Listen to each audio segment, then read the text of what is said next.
Terus push up. Mau badannya besar. Kan ada yang perhatiinnya sama orang. Kira mainan itu.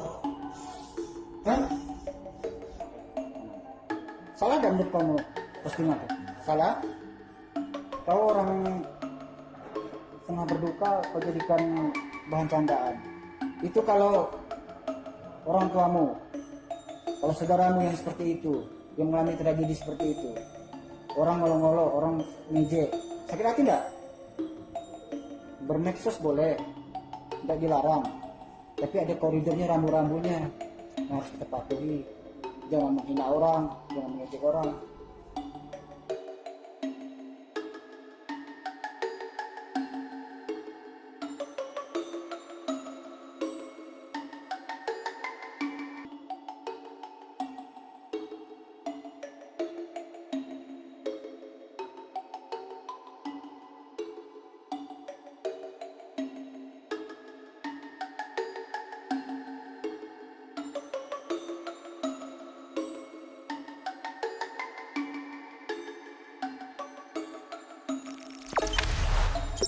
Jangan lupa subscribe, share, komen, dan like ya.